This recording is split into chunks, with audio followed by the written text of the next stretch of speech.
Eh bien, bonjour à tous. Nous voilà à nouveau réunis en réponse à une sainte convocation du Seigneur. Cette expression, qui est familière aux églises issues du protestantisme évangélique, prend sa source dans le livre du Lévitique, au chapitre 23, que je vais lire d'ailleurs. Alors, Lévitique, chapitre 23, verset 2 particulièrement. Voilà ce que l'Éternel Dieu dit à Moïse: parle aux Israélites et dis-leur: voici les fêtes que vous devez célébrer et qui sont mes fêtes. Pour elles, vous convoquerez le peuple pour qu'il se rassemble afin qu'il me rende un culte. Donc il y a une notion de fête tout en rendant un culte à Dieu. Et le psaume 95, très explicite dans ce sens. Je vais vous lire quelques versets d'ailleurs. Psaume 95, à partir du verset 1. Venez, crions notre joie en l'honneur de l'Éternel. Louons le Seigneur. Acclamons notre rocher, car il est notre sauveur. Présentons-nous devant lui avec des prières de reconnaissance. Acclamons-le en musique. L'Éternel est le grand Dieu. Il est le grand roi au-dessus de tous les dieux. C'est lui qui tient dans sa main les profondeurs de la terre, et les cimes des montagnes sont aussi à lui. À lui appartient la mer. C'est lui qui l'a faite. À lui est la terre. Ses mains l'ont formée. Venez et prosternons-nous. Ployons le genou devant l'Éternel qui nous a créés. Il est notre Dieu. Nous sommes le peuple de son pâturage, le troupeau que sa main conduit aujourd'hui. Pardon, le troupeau que sa main conduit. Je m'arrêterai là. Donc, comme on peut le constater, répondre à une sainte convocation du Seigneur n'est pas quelque chose de difficile, de lourd à vivre. Ce n'est pas un fardeau. Il faut que je fasse, il faut que j'aille. C'est s'approcher avec joie en présence de notre Dieu sauveur. Je ne vais pas commenter tous ces chapitres, tous ces versets, mais je vous encourage à lire le psaume 95 pour vous-même. Commençons donc à nous réjouir par un premier chant qui sera interprété par Corinne à la flûte, tel que je suis.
Tel que je suis, sinon ton sang versé pour moi, nous rappelle ce cantique. Agneau de Dieu, je viens, je viens. Nous sommes encouragés à nous approcher de Dieu en toute liberté, car aujourd'hui notre Dieu est devenu notre Père pour tous ceux qui ont placé leur foi en Jésus-Christ, dans le sacrifice de Jésus-Christ, car Christ a tout accompli à la croix. Nous n'avons donc plus rien à offrir à Dieu, ni aucune œuvre, ni aucune bonne pensée, ni aucun bon projet, enfin bref, tout ce qui nous semble bon à nos yeux, qui pourrait nous rendre agréables à Dieu. Tout ça ne peut se faire, car la parole de Dieu nous rappelle que nous sommes tous pécheurs, et comme je le dis souvent, de la tête aux pieds, en large et en travers. Il n'y a rien de bon en nous, si ce n'est ce que Dieu fait dans nos vies. Donc, je vous invite à prier maintenant pour continuer ce culte. Seigneur notre Dieu, merci parce qu'aujourd'hui nous pouvons nous approcher de Dieu, parce que tu es devenu notre Père à cause de Christ, qui a fait l'expiation pour chacun d'entre nous. Et nous voulons te bénir pour cela. Nous te remettons ces temps qui viennent de louange, d'adoration. Et nous voulons, c'est vrai, comme il est dit dans le psaume 95, nous réjouir en présence de notre Dieu, faire la fête avec toi, notre Dieu, avec tous ceux qui sont dispersés sur la terre et qui t'appartiennent, Seigneur. À toi louange, honneur et gloire et puissance dans le beau nom de ton Fils bien-aimé Jésus, notre Sauveur et notre Seigneur. Amen. Lecture du psaume 18 qui nous dit « Je t'aime, ô Éternel, ma force, Éternel, mon rocher, ma forteresse, mon libérateur. Mon Dieu, mon rocher où je trouve un appui, mon bouclier, la force qui me sauve, ma haute retraite. Je m'écrie « Loué soit l'Éternel » et je suis délivré de mes ennemis. »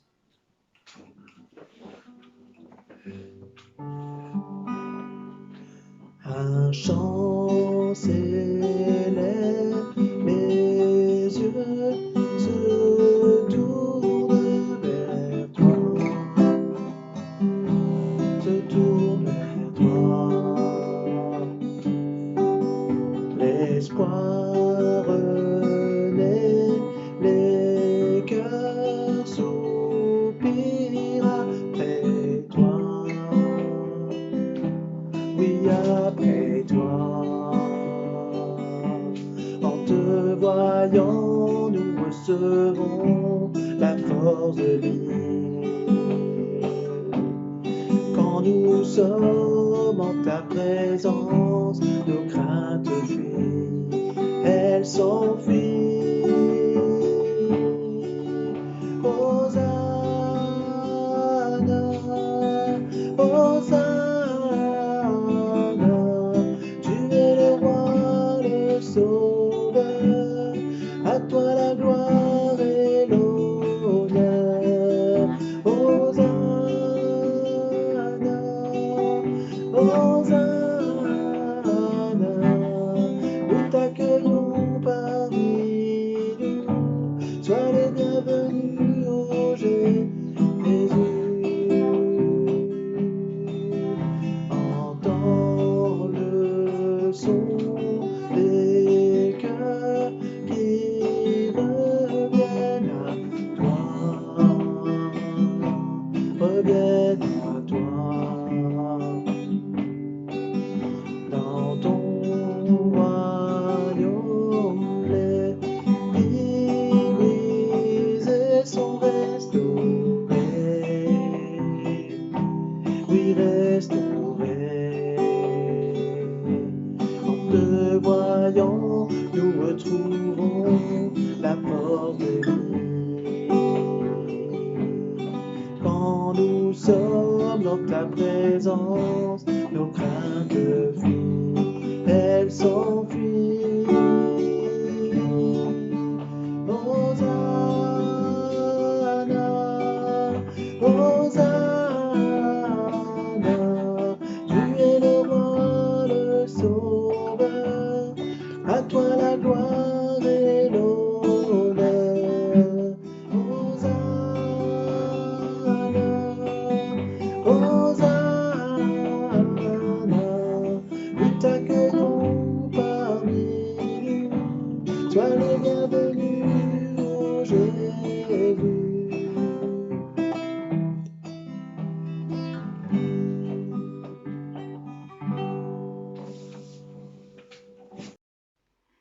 Alors bonjour à tous, bonjour frères et sœurs.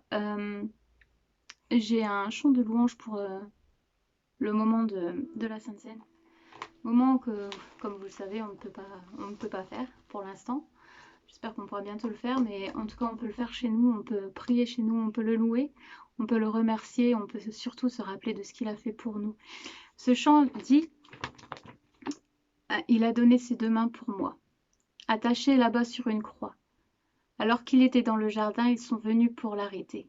On voulait les en empêcher, mais il a dit « Ne faites rien ». Comme Judas venait de l'embrasser, tous les soldats l'ont entouré. Ils l'ont saisi et emmené. Ils prétendaient vouloir le juger. Bon, bref, je ne vais pas vous raconter tout le chant. De toute façon, vous allez l'entendre dans les minutes à venir. Mais je voudrais vraiment qu'on prenne ce temps. Je suis sûre que c'est un chant que vous ne connaissez pas, malheureusement, que vous connaîtrez par la suite, j'espère, mais pour l'instant, vous ne le connaissez pas. Et j'aimerais juste qu'on puisse, vu que vous ne le connaissez pas justement, fermer les yeux, se concentrer sur les paroles et vraiment le louer avec votre cœur sincère et rempli d'humilité pour tout ce qu'il a fait. C'est une louange très, très puissante, très touchante. Donc j'aimerais vraiment que vous puissiez faire ça. Oubliez ce qui sera écrit, les paroles elles seront écrites quand même, mais oubliez-les s'il vous plaît et prenez votre temps de Sainte Seine à ce moment-là, que vous puissiez vraiment être pleinement béni, pleinement ressourcé, pleinement heureux.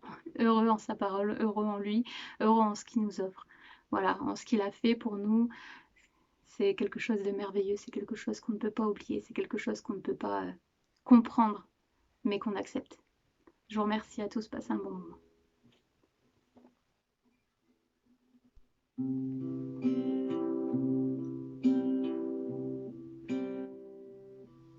Il a donné ses deux mains pour toi, attaché là-bas sur une croix. Il a donné ses deux mains pour toi, attaché là-bas sur une croix.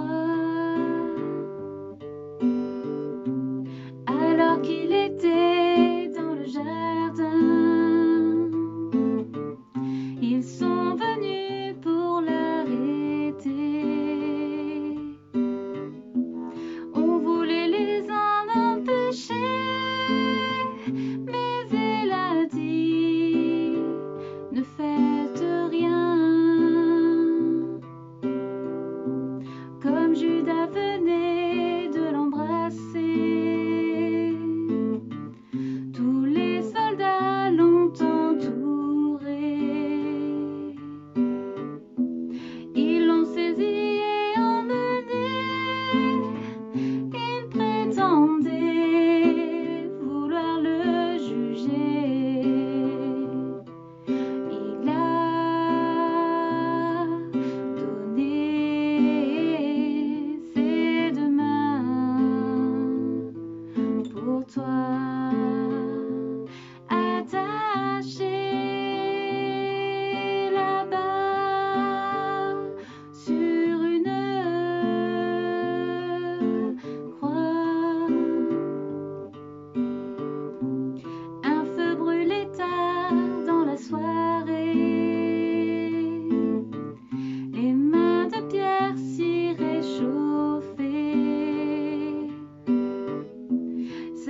Merci à Franck, merci à Annie. Il est vrai qu'il est difficile actuellement de prendre la scène, ce moment de fête familiale autour du repas du Seigneur, partageant le pain qui nous rappelle sa mort, le partageant le sang qui nous rappelle la purification de nos péchés. Néanmoins, nous pouvons toujours rester en communion les uns avec les autres, en priant les uns pour les autres, en pensant aux uns et aux autres. Et nous allons continuer ce temps de partage ce matin par encore quelques chants. Il y a Brigitte qui va nous chanter un joli chant de sa composition, Gino aussi qui va nous chanter un chant de sa composition. Et je crois que Franck aussi devrait apparaître encore. Si ce n'est pas le cas, ce sera pour une prochaine fois. Donc, continuons à nous réjouir dans la présence de notre Dieu. Je vous encourage toujours chez vous à participer, à chanter les chants que vous connaissez, sinon à les écouter. Et comme nous allons encourager tout à l'heure Annie, c'est peut-être de fermer les yeux, d'écouter les paroles et pour nous recentrer sur la parole, sur la personne du Seigneur Jésus.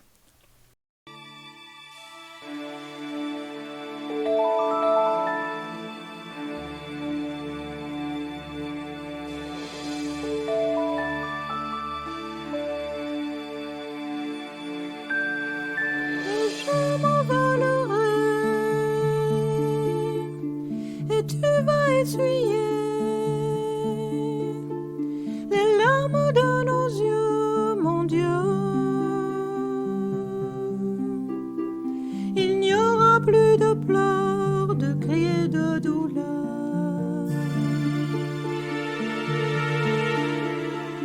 Et je m'envolerai, enfin je te verrai, Seigneur. Avec les saints, les anges, pour chanter tes louanges.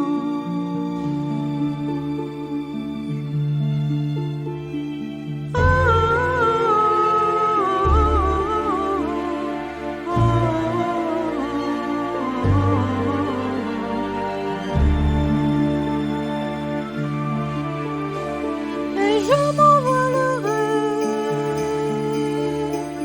enfin je te verrai, Seigneur. Avec les saints, les anges, pour chanter tes louanges.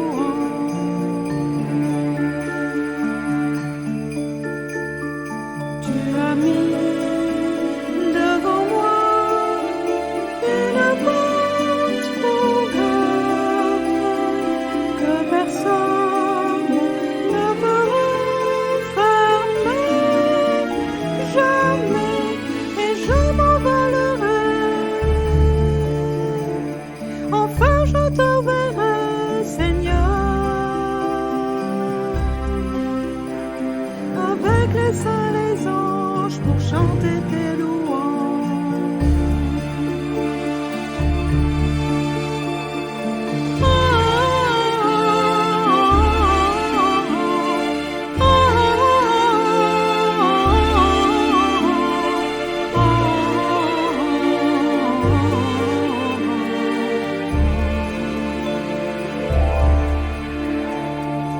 Je verrai la nouvelle Jérusalem.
on a pris l'habitude d'avoir quelque chose pour les enfants.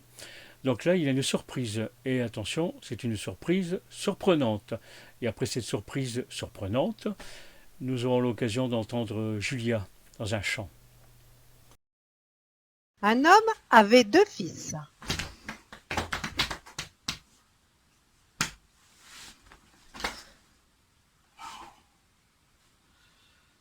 Mon fils. Oui. J'ai un problème dans un champ là-bas. Là-bas? Ouais, je voudrais que tu ailles là-bas et que tu mettes les choses en ordre. Oui, père. Veux-tu? Oui. Super. Je compte sur toi. Merci, père. Le plus jeune lui demanda. Non, hein. J'en ai marre. Hein. Clairement. Mais que se passe-t-il? Non, j'en ai marre de toi, j'en ai marre de mon frère, j'en ai marre de cette maison, j'en ai marre de ce travail. Écoute, j'ai envie de partir. Écoute, Je dois partir. Non. Mais écoute, mais tu sais qu'on t'aime. Non, je veux partir. Alors donne-moi la part de l'héritage qui me revient et laisse-moi m'en aller. Mais je ne comprends pas. Je ne comprends pas. C'est vraiment ça que tu veux? Oui.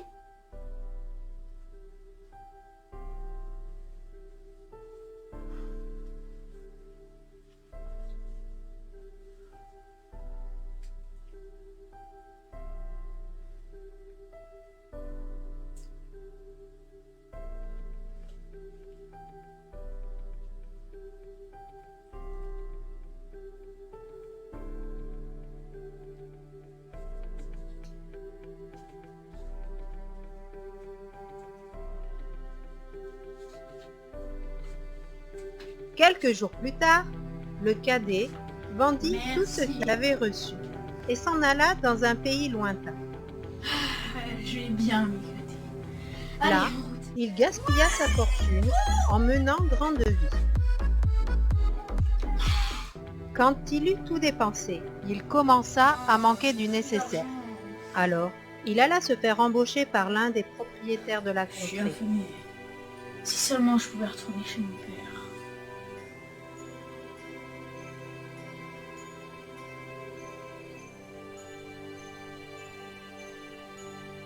Il se mit donc en route pour se rendre chez son père.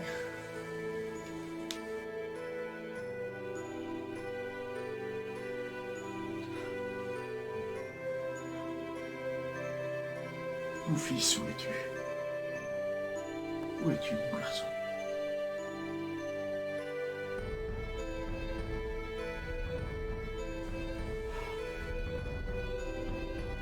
Mais où es-tu donc? Comme il se trouvait encore à une bonne distance de la maison, son père l'aperçut et fut pris d'une profonde pitié pour lui. Il courut à la rencontre de son fils. Père, j'ai péché contre toi et contre Dieu. Accepte-moi en tant que serviteur. Serviteur. Mais tu es mon fils. Il se jeta à son cou Le et fils l'embrassa que j'aime. longuement. Le fils auquel je pardonne. Ah, tu es revenu. Ah, on va faire une grande fête. Préparez vite un repas de fête. Et amenez-moi un vêtement de fête pour mon fils. Ah, mon fils. Tu étais perdu. Et te voilà retrouvé. Ah, enfile ce vêtement de fête. Ah, tu étais mort. Et tu es revenu à la vie. Ah, mon fils, quelle joie, quelle joie. Ah, quelle joie de te retrouver. Allons vite vers la fête. Si tu savais dans quel état j'étais. Ils commencèrent à festoyer dans la joie. Pendant ce temps, le fils aîné travaillait au champ. Sur le chemin du retour, quand il arriva près de la maison, il entendit de la musique et des danses. Je n'accepterai pas de rentrer tant que je n'aurai pas d'explication de sa bouche. Mon fils, que se passe-t-il? Père, que se passe-t-il à la maison? Pourquoi y a-t-il la fête? Mais ton frère est de retour. Alors on a organisé une fête pour cela. Mais pourquoi organise-t-on une fête en son honneur? Alors que moi, je t'ai toujours obéi, j'ai toujours écouté et j'ai toujours réalisé ce que tu voulais que je fasse et jamais tu n'as fait un banquet en mon honneur. Mais mon grand, ton frère était perdu et il est retrouvé. Il était mort et il est revenu à la vie. Et Ça valait la peine qu'on se réjouisse et qu'on fait la fête. Allez, viens.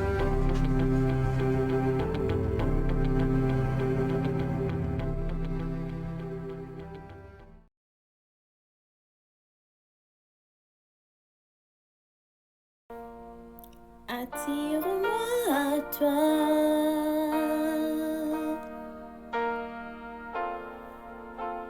Ne me laisse pas.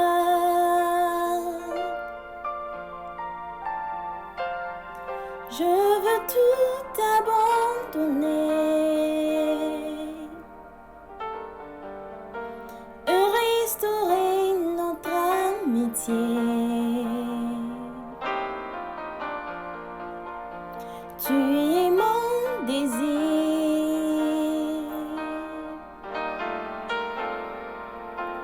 Je ne veux que toi.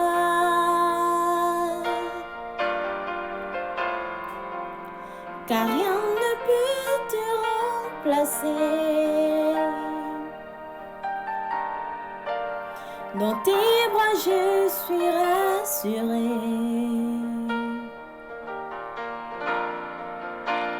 Montre-moi la voie qui me ramène à toi.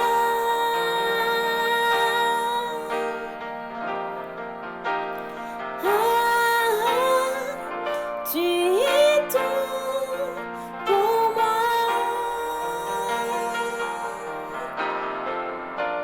Sans toi, je ne peux vivre. Tu es tout pour moi. Garde-moi près de toi.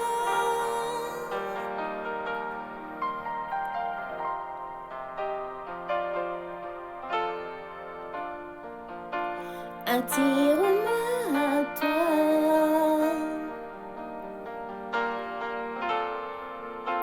Ne me laisse pas.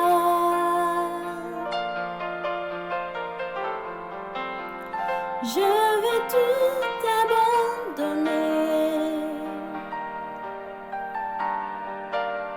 et restaurer notre amitié. Tu es mon désir.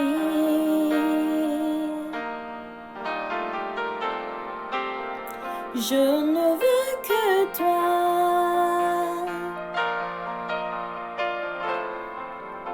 Car rien ne peut te remplacer.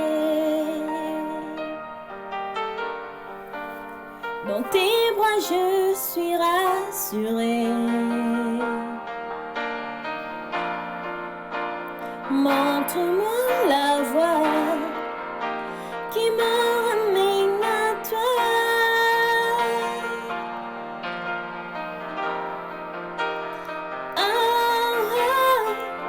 Tu es tout pour moi.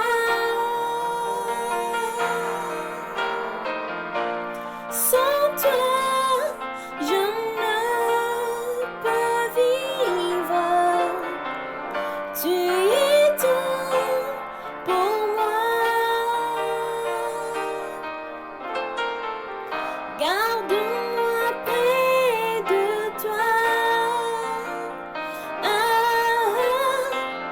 Tu es tout pour moi.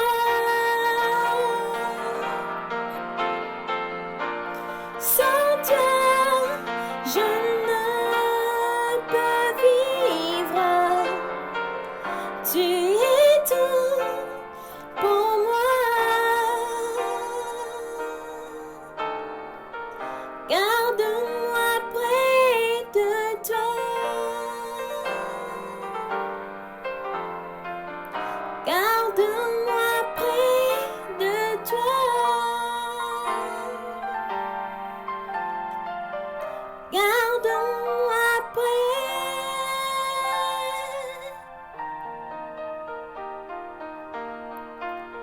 de toi.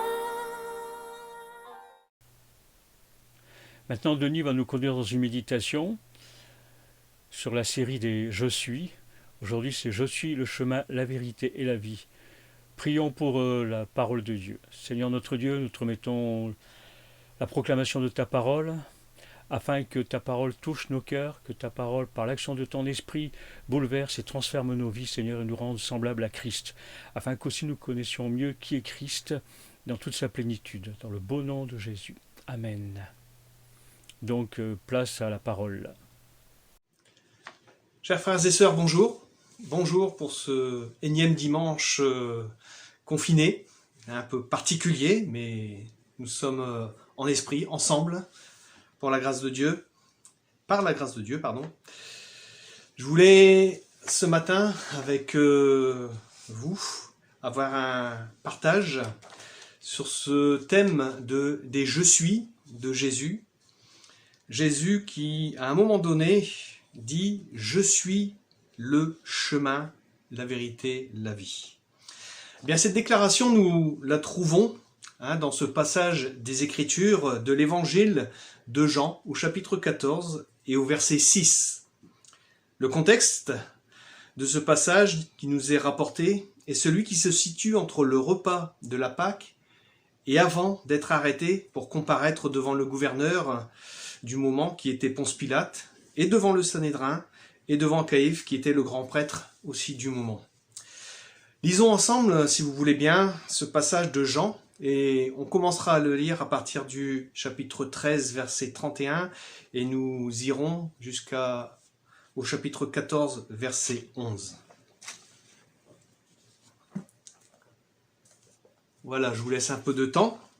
J'entends encore des feuilles tourner. Je rigole, bien sûr. Quand il fut parti, Jésus dit « Maintenant, la gloire du Fils de l'homme éclate, et Dieu va être glorifié en lui. Puisque Dieu va être glorifié en lui, Dieu, à son tour, va glorifier le Fils de l'homme en lui-même, et il le fera bientôt. Mes chers enfants, je suis encore avec vous, mais plus pour longtemps. Vous me chercherez, et ce que je dis à tous, je vous le dis à vous aussi maintenant. Vous ne pouvez pas aller où je vais. Je vous donne un commandement nouveau. Aimez-vous les uns les autres. Oui, comme je vous ai aimé, aimez-vous les uns les autres. À ceci, tous reconnaîtront que vous êtes mes disciples, à l'amour que vous avez les uns pour les autres.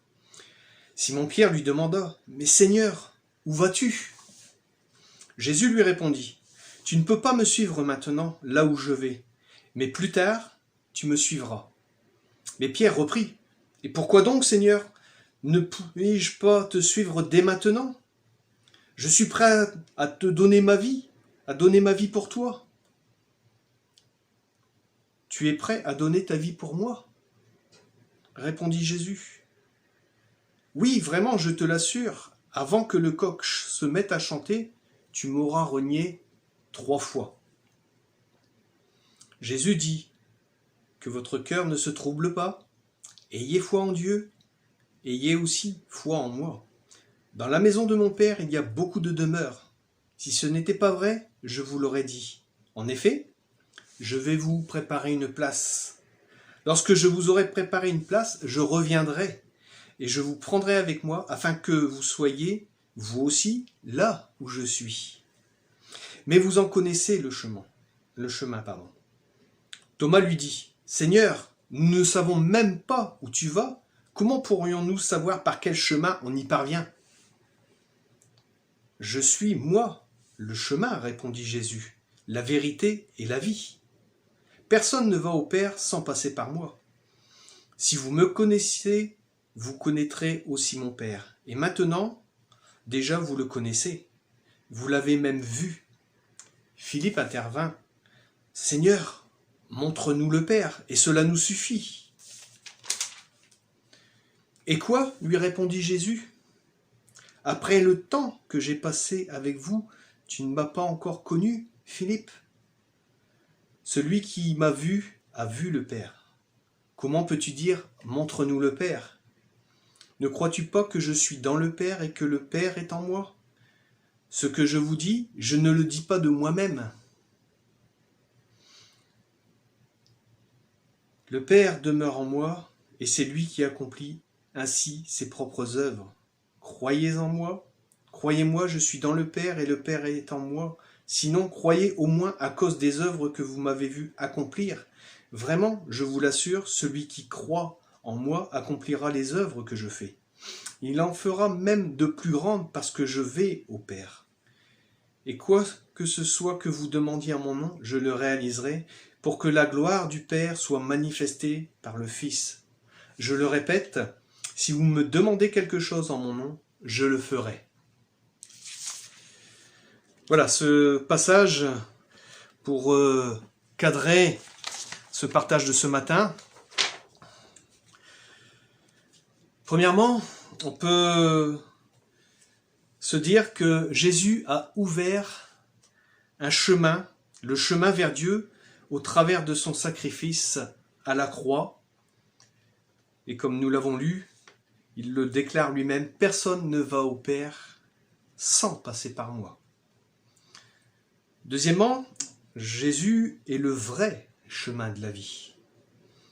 Et troisièmement, pour aller au Père, il nous faut suivre Jésus. Marcher dans ce monde comme des petits Christ. Alors pour introduire premièrement ce partage, je vais vous lire cette petite histoire qui amène à réflexion. Le titre « Où va ton chemin ?» Alors c'est l'histoire d'une petite fille. Alors je m'excuse pour le prénom, mais c'est le prénom qui est utilisé dans l'histoire. C'est Nathalie, 10 ans, revenait d'une réunion d'évangélisation, pensant encore à ce qu'elle avait entendu. Avant de prendre le repas qui suivit, elle demanda à son père, « Papa, est-ce que tu veux bien dire la prière ?» Irrité par cette question, celui-ci brusquement, « Tu peux demander ce genre de choses à ta mère ou à tante Henriette, mais ne m'en parle pas à moi. »« Oh, papa, dit la petite, j'ai entendu ce soir quelqu'un qui a dit que tout le monde devrait prier. » D'un ton qui n'admettait pas de réplique, le père lui dit « Va ton chemin. Moi, je veux suivre le mien. » L'enfant hasarda encore « Alors dis-moi, où va-t-il ton chemin ?» Cette question, comme une flèche, atteignit le cœur du père. Bouleversé, il se retira dans sa chambre et cria à Dieu, qui, dans sa grâce, répondit à sa prière. Qu'est-ce que vous auriez répondu à la question de Nathalie? Quel chemin suivez-vous? Est-ce que vous suivez celui de la foule, comme c'est si souvent le cas, porté par le grand nombre, sans trop savoir où aboutit le chemin? Pourtant, Jésus nous parle de 2 chemins, de 2 seulement. Le chemin étroit qui mène à la vie et le chemin large qui mène à la perdition. Et ça, on le voit dans l'Évangile selon Matthieu, chapitre 7, versets 13 et 14. Et la question peut-être que je pourrais vous poser ce matin, ou peut-être pour celui qui écoutera même cette prédication, ce partage par Internet, qui ne connaît pas Dieu, lequel avez-vous choisi? Quel chemin avez-vous choisi? Gandhi, je pense que vous le connaissez, a déclaré un jour « Les religions sont comme des routes différentes, convergeant vers un même point. Qu'importe que nous empruntions des voies différentes, pourvu que nous arrivions au même but. » On peut dire qu'une fois de plus, au travers de cette déclaration, l'ennemi veut semer le trouble et faire croire que l'homme peut, sans passer par la croix, accéder dans la présence de Dieu. Ce qui est un mensonge est totalement contraire à l'évangile de Jésus. Comme le dit un chant, Jésus nous ouvre un chemin de retour vers Dieu, mais que lui seul pouvait inaugurer. Premièrement, parce que la parole nous enseigne que le Fils est sorti du Père pour venir s'incarner en Jésus et que par la perfection de sa vie et de son sacrifice, lui seul pouvait ouvrir ce chemin spirituel vers Dieu pour nous donner la possibilité à tout homme qui accepte par la foi ce salut de pouvoir marcher vers le Père. Aller au Père, sans passer par Jésus et par la croix est une chose impossible. Nul ne vient au Père sans passer par moi. Pour Jésus, cela a été certes un chemin de douleur, comme nous le dit Ésaïe 53, un chemin de douleur, habitué à la souffrance, comme nous le rappelle ce passage. Mais pour tous ceux qui veulent suivre Jésus, il faut accepter, comme là aussi il est écrit, de mourir à soi-même. Mourir à soi-même, et paradoxalement, c'est de se revêtir de la vie de Christ et de ses attributs. Tout un programme, on pourrait dire. Mais n'oublions pas que Dieu tient toutes choses entre ses mains et qu'il est le souverain sur toutes choses.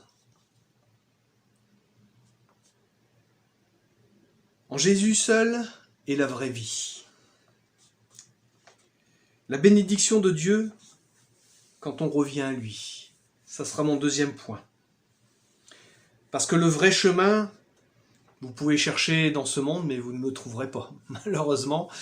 Et beaucoup de chrétiens peuvent vous l'affirmer. Et la Bible, c'est ce qu'elle déclare. Le seul chemin se trouve en Jésus-Christ. Et dans notre société dite civilisée, la vraie vie est connotée souvent par plaisir en tout genre, chercher à satisfaire les envies, les sens, en passant par l'appât du gain, sous toutes ses formes. Le toujours plus passe par tous les aspects de la vie humaine actuelle. Mais ce n'est pas là la vraie vie que Dieu nous propose en Jésus-Christ. Notre vie chrétienne ne fait que débuter quand nous acceptons le pardon et le salut en Jésus à la croix. Vous tous, et moi inclus, frères et sœurs, vous qui avez été convaincus de péché, de justice, de jugement, lors de votre conversion, eh bien nous pouvons réaliser, bien que depuis notre point de départ, il y a pas mal d'années pour certains, eh bien notre vie spirituelle commence, elle ne fait que commencer, et c'est là que Dieu commence à faire un travail formidable de préparation pour sa gloire. À notre conversion, il est une assurance que nous avons, c'est que le salut nous est acquis, mais c'est là que le travail commence. Que le courage de Dieu et la patience de Dieu se fait sentir et agir au travers de nos vies. Rappelons-nous cette parole de Jésus lors du dernier repas de la Pâque, avec Simon-Pierre, qui lui dit « Seigneur, non seulement les pieds, mais encore les mains et la tête. » Jésus lui dit, celui qui est lavé n'a besoin que de se laver les pieds pour être pur, entièrement pur. Et vous êtes purs, mais non pas tous. Car il connaissait celui qui le livrait. C'est pourquoi il dit, vous n'êtes pas tous purs. Cette parole, suite bien sûr au lavement des pieds, eh bien, est l'image de ce que notre vie spirituelle, en tant que chrétien, est un retour constant, régulier, pour nous sanctifier, nous laver de toute souillure de ce monde, parce que quand nous lisons ce texte, eh bien, nous pouvons nous rendre compte que même en étant purs, nous avons besoin chaque jour, comme je viens de le dire, eh bien, chaque jour, sur le chemin de nos vies, de revenir nous laver les pieds. Notre vie est jonchée de difficultés, mais aussi de faiblesses. Et ces faiblesses, eh bien, nous avons besoin de les apporter à Jésus.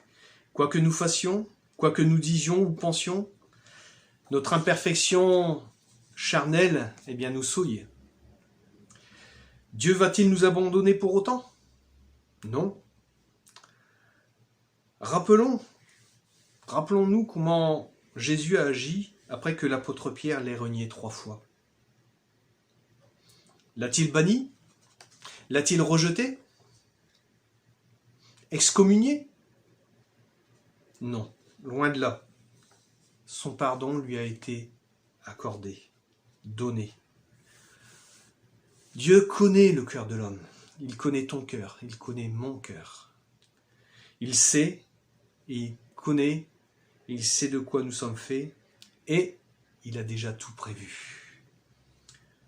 Quand un enfant de Dieu réalise son état de péché, parce qu'il faut l'avouer, tous, vous, moi, chaque chrétien, eh bien nous bronchons d'une manière ou d'une autre, eh bien en revenant à la croix et en demandant pardon à Dieu, à tous ceux que l'on a pu offenser par notre péché, chacun peut y voir l'œuvre du Saint-Esprit qui travaille et nous amène à plus de sainteté et communion avec notre Créateur et Sauveur. Sur le chemin de notre vie, nous allons sûrement encore nous salir les pieds. Mais réjouissons-nous de ce que Jésus a dit, prenez courage, j'ai vaincu le monde. À la croix, les puissances des ténèbres ont été dévoilées, désarmées, dépouillées, et Jésus a remporté la victoire. Troisièmement, Jésus nous a ouvert un chemin, mais maintenant il faut le suivre. Suivre Jésus sur le chemin. Une deuxième histoire pour un peu imager ceci. Un très riche patron, passionné de chasse, avait un serviteur qui, en toutes circonstances, lui disait toujours « Patron, ne vous découragez pas, car tout ce que Dieu fait est parfait. Il ne se trompe jamais. » Un jour, ils sont allés à la chasse et un léopard attaqua cet homme. Le serviteur réussit à tuer l'animal, mais ne parvint pas à empêcher l'homme riche de perdre un doigt. Furieux et sans montrer sa gratitude, le patron dit « Si Dieu était bon, je n'aurais jamais été attaqué et je n'aurais pas perdu mon doigt. » Le serviteur répondit « Malgré toutes ces choses, je peux seulement vous dire que Dieu est bon et tout ce qu'il fait est parfait. Il ne se trompe jamais. » Indigné par la réponse, le richissime patron ordonna l'arrestation de son serviteur. Plus tard, il partit pour une autre chasse et fut cette fois capturé par des hommes sauvages qui utilisent les êtres humains pour le sacrifice. Dans l'hôtel, les sauvages ont découvert que l'homme n'avait pas un doigt en place. Il lui manquait quelque chose. C'est-à-dire que l'offrande qu'ils allaient apporter à leur Dieu était imparfaite. Alors, il a été libéré parce qu'il n'a pas été jugé complet pour être offert au Dieu. À son retour en ville, il ordonna tout de suite la libération de son serviteur et lui dit « Mon ami, Dieu a vraiment été bon envers moi. J'ai presque été tué, mais parce qu'il me manque un doigt, on m'a relâché. Mais j'ai une question. Si Dieu est bon, pourquoi a-t-il permis que je te mette en prison ?» Il répondit, le serviteur, « Patron, si j'étais allé avec vous, j'aurais été sacrifié parce que je n'ai pas de doigt manquant. Tout ce que Dieu fait est parfait et il ne se trompe jamais. » Cette petite histoire nous encourage à faire confiance en Dieu, comme le serviteur du patron très riche qui ne connaissait pas Dieu. N'oublions pas que même les cheveux de notre tête sont comptés. Nous pouvons y voir toute la bienveillance de notre Dieu envers nous, malgré nos faiblesses et nos chutes. Comme ce serviteur, marchons d'une manière digne de l'Évangile et de Jésus-Christ. Par sa foi quotidienne et simple, il sert Dieu, et en étant une bénédiction pour celles et ceux qui sont autour de lui. C'est ce que Jésus a fait de son vivant. Il n'a pas fait qu'enseigner, mais il a aussi agi, conduit par le Saint-Esprit jour après jour. Apprenons donc à connaître toujours mieux notre Dieu, comme nous le dit sa parole, cherchez en priorité le royaume des cieux et sa justice, et le nécessaire vous sera donné en plus. Alors ce matin, pour conclure, nous pouvons être reconnaissants de ce que, premièrement, Dieu nous a ouvert ce chemin vers lui au travers de son Fils Jésus. Deuxièmement, que cette vraie vie, Jésus nous l'offre par grâce. Et troisièmement, lui faire confiance parce qu'il a déjà tout prévu dans son omniscience. Alors marchons par la foi, en comptant sur ses promesses, qui sont pour chaque chrétien de vrais trésors spirituels. Alors que cette parole vous encourage, m'encourage aussi, et que même dans ce temps de confinement, restons confiants. Que le Seigneur vous bénisse, vous fasse du bien et vous encourage encore tout au long de cette semaine, et que les promesses de Dieu soient pour vous une vraie réalité. Amen.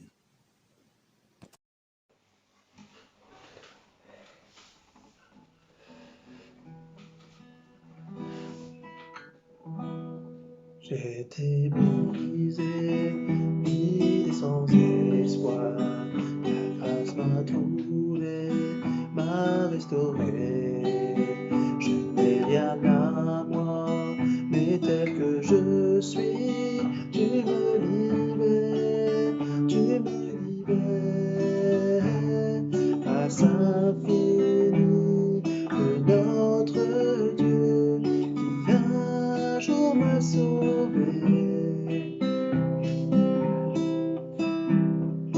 J'allais errant de lieu en lieu, quand tu m'as retrouvé. Et maintenant je vois l'amour, la grâce dans tes yeux, donnant ta vie pour moi, me ramenant de la mort à la vie.